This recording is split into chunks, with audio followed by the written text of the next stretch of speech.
Can't believe he's covering Taco Bell. So this is from the Fat Files. This is the biggest troll in the food industry, Taco Bell. If you haven't seen some of my reactions, I've occasionally actually been drinking from a Taco Bell cup when I do some of my reactions. So that's how often I have Taco Bell. It's way too often. But this should be a fun video, so let's get into this. This is going to be one of those times where you're like, man, I feel like I knew that. It just never really dawned on me until now. Today we're talking about Taco Bell, probably the biggest troll in the restaurant industry. Buh! That's not true. Have you read Wendy's Twitter? It's hilarious. Buh! Yeah, we know. Wendy's has a funny Twitter where they clap back at people in the comment section. Okay, what I need you to understand is that Taco Bell has been out here actively trolling entire government agencies, and they've been doing it since back in the 90s before the internet made that shit easy. They're Did not know that. one of, if not the only pioneer of meme-style marketing. And we're gonna get into it right after word from our sponsor. This video is brought to you by Sheath. Okay, look, I'm not gonna overcomplicate this. It's underwear with a pocket inside so you can stick your junk in it so your balls aren't stuck to your thigh. Okay, I've got this piece of paper with this page of all this shit I'm supposed to read. Like, oh, they have all these fancy new designs. Like, yeah, that's cool. They're also the official underwear of the UFC. Like, great. Okay, but look, here's the truth. You know who doesn't really need underwear to keep balls from sticking to their thigh? World-class athletes with six packs. Okay, you wanna know who does need this underwear? Bigger dudes that have been told at every doctor's appointment since they were like 11 that they needed to lose weight, and they just so happen to sweat anytime the temperature gets above 72, okay? Don't fucking look at me and I won't look at you, all right? And you wanna know the best part about this underwear? You can buy a pair, try it out. Worst case scenario, you're like, you know what? Turns out I actually do enjoy my balls sticking to my thigh. You can just not stick your junk in the pocket, and then boom, you've got a normal pair of underwear that feels the exact same, except now you've got a secret pocket that you can, like, I don't know, hide stuff in if you wanted to.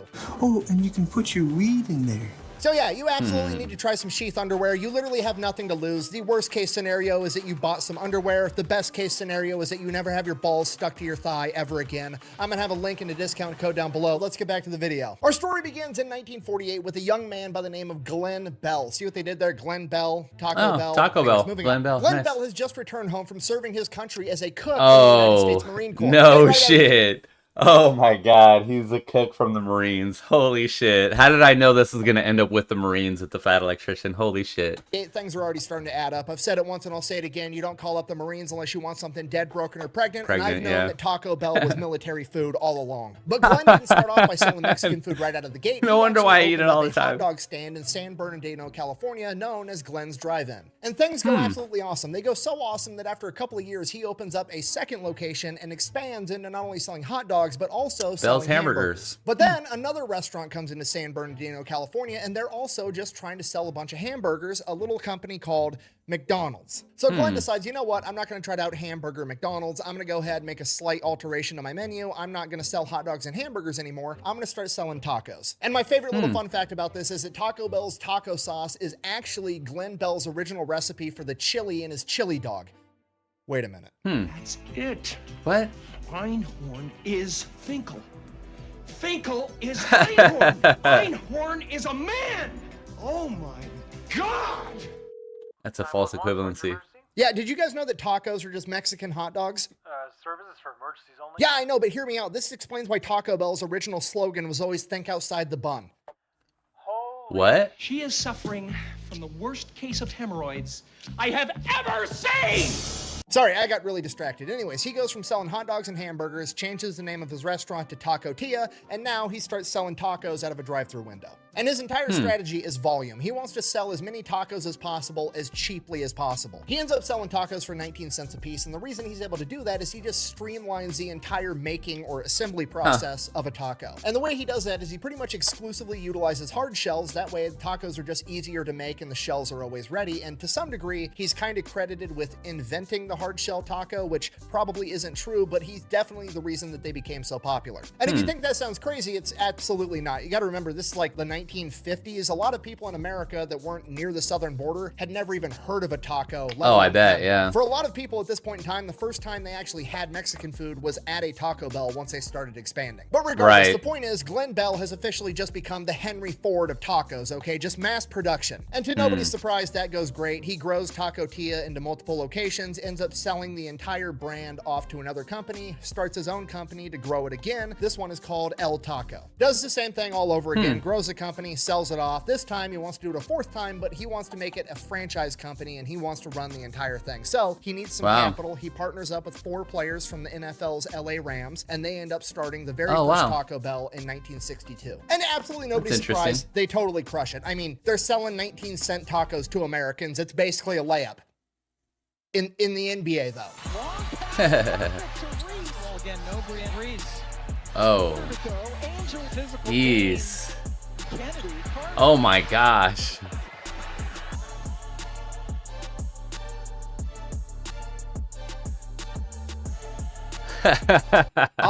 Listen, I don't watch the WNBA. I don't even watch the NBA that much anymore since all the rules got so sissy, but that was tough to watch. We'll skip this ad as soon as it's over. Hold on.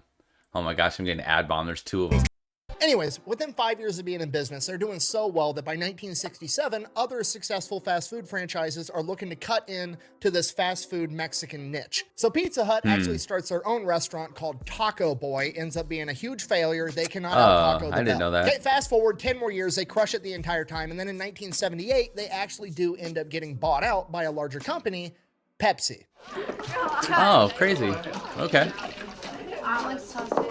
Okay, and this is the most important part of the story because this is where shit gets completely out of hand, okay? Pepsi also bought a bunch of other restaurants right around the same time, like KFC and Pizza Hut. But Pepsi wasn't out there buying all these restaurants because they were trying to make money off of the restaurant, right? They didn't think they could sell tacos better than Taco Bell. They didn't think they could sell pizza better than Pizza Hut. They bought... Yeah, at one point they were trying to join those. I think you even see restaurants like that now where it's like a KFC and a Pizza Hut or a Pizza Hut and a Taco Bell. It's weird. Bought them so that they could beat Coke. You see, because at this point in time, Coca-Cola is #1. It's not even close. Everybody prefers Coke, and Coke is in every restaurant in America. And Pepsi realizes that they need to be able to get their soda into restaurants so that people are forced to try it. Here comes the airplane. There you go. Open into the hangar. There you go. Yeah, eat it. Put it in your mouth, but just eat it. God, I hate it. And at this point, pretty much no restaurants in America are going to willingly carry Pepsi products because everybody wants Coke and they don't want to have to tell every customer, is Pepsi okay? So in PepsiCo's mind, in a complete just gangster big dick move, they're like, you know what? Fuck it. We're just going to force restaurants to carry Pepsi. We're going to buy out entire restaurant chains and then force them to carry Pepsi products, which is going to force the customer to drink Pepsi. And then we're going to get a following. And why this is important to Taco Bell's story is because the new owner of Taco Bell doesn't really give a shit about tacos. Okay, new mission is not to sell good quality Mexican food at a fair price. No, the new mission is get as many motherfuckers through the door as possible and force them to try Pepsi. And at this point, Taco Bell, aka the restaurant founded by a Marine, is like, I'm gonna do dumb shit and troll everybody. Which, to be fair, is a completely reasonable reaction when your entire company basically gets turned into a front to waterboard people with Pepsi. Okay, we're just gonna take the shenanigans from the top, okay? In 1992, Taco Bell hired Johnny Cash to be their spokesperson, right? No. And I know what you're thinking. Cool. Why is that funny? Johnny Cash is awesome. Seems like a great spokesperson. Right. A, I completely agree. But B, it's funny because he's the guy that got famous for singing The Ring of Fire. Okay, moving right along, the very next year, 1993, Demolition Man the movie comes out. Okay, for those of you that are not familiar with this cinematic masterpiece, here's the entire plot line. We're gonna take Rocky, we're gonna put him inside of a popsicle, and then we're gonna thaw him out like a... The restaurant was Taco Bell. So that he can fight Blade with blonde hair. So Taco Bell jumps in and they're like, you know what? Make us every single restaurant in the future. During the storyline of this movie, have a little offshoot where you pepper in the fact that every restaurant in the world is now Taco Bell. I remember, because there was restaurant wars and Taco Bell fucking won. Okay, the longer this story goes on, the more sense it makes that it was founded by a Marine. By the time 1996 rolls around, they decide they're not going to just troll their customers, they're going to start trolling everybody, including the United States government. So what they did for April Fools in 1996 is they took out a full-page ad in the 7 biggest newspapers in America claiming that Taco Bell had reached an agreement with the US government to purchase the fucking Liberty Bell and that they were renaming it the Taco Liberty Bell instead. Now, bear in mind, this is 1996. Public outcry is still moving pretty slow. There's no Twitter, there's no social medias where people can just immediately be a reactionary. Internet was just getting on its feet. No, if you want to be upset about something, you've got to write a letter or you've got to go get a phone book, track down somebody's phone number, and call them. There was so much public outcry that by noon of April Fool's, the Philadelphia branch of the National Park Service had to have an emergency press conference and tell everybody that it was just a joke and that they didn't sell the Liberty Bell to a taco company. Also worth noting, because it's funny, the White House press secretary at the time, when he was asked about this joke, decided to be a complete smartass and respond by saying, and I quote, "The federal government is also selling the Lincoln Memorial to Ford Motor Company and renaming it the Lincoln Mercury Memorial." And my personal favorite, in 2001, the Russian/Soviet space station Mir was gonna collide back to Earth. Okay, this is like the last remaining symbol of Soviet space travel success, and it is gonna fall into the ocean. This has got to be his big break. Oh, wow.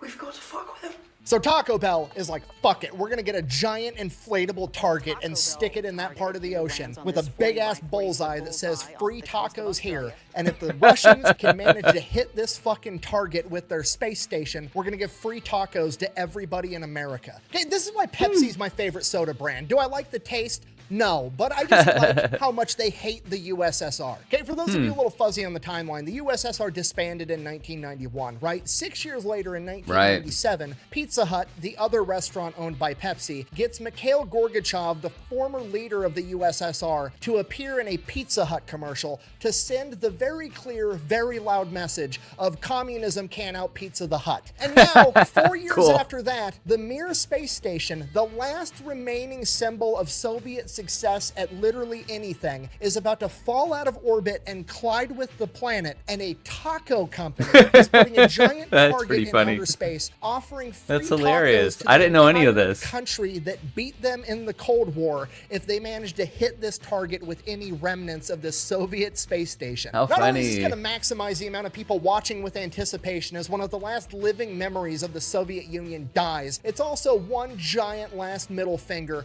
letting them know, hey, we have complete confidence that you guys always miss. Which is exactly what happened. The Soviet space station did not hit the target, probably because it wasn't at point blank facing a wall, and Taco Bell did not have to buy everyone in America a taco. So Taco Bell is just god tier level shit talking and trolling, but on top of that, they also have brilliant marketing ideas. My personal favorite and most infuriating, mostly because it didn't stick around, was in 2017, Taco Bell collaborated with Lyft to have a taco mode inside of their app. And what taco mode was is that when you got picked up by your Lyft driver, they would then immediately take you to the closest Taco Bell drive-thru, let you get food, and then take you home from the bar. How funny. That's from the bar. Okay, I don't know how this feature didn't. Everything, like Taco Bell tastes amazing after you've had drinks for some reason. And for some, I don't know why I crave it from time to time. Like after I eat it, I just, I feel like shit for eating it. I don't know what your experience is with it, or if you even have a Taco Bell where you're at. But for some reason, I just crave it from time to time. It's insane.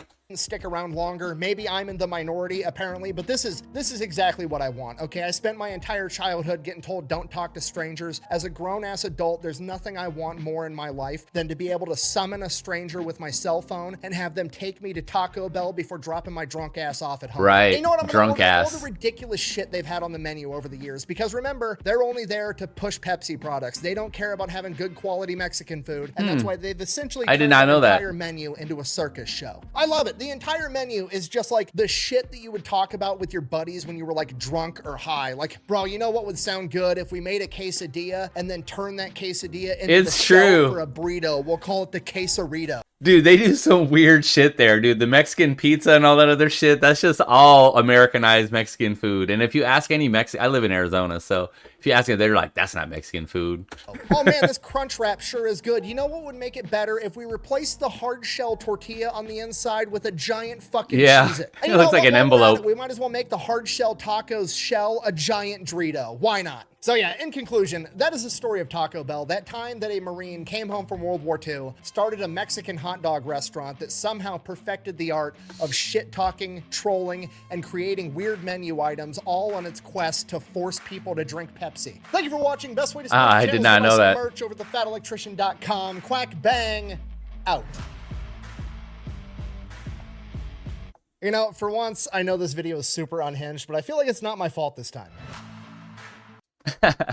So that's the video, guys. Listen, One of the fun videos I saw is English kids trying Taco Bell. That was a really good one because I don't think you get that kind of food over there, especially not the version that Taco Bell is. So let me know if you had any good Mexican food, if you've never tried it before, or if you ever never had Taco Bell. That's kind of interesting to me. So have a good day. I'll check you later.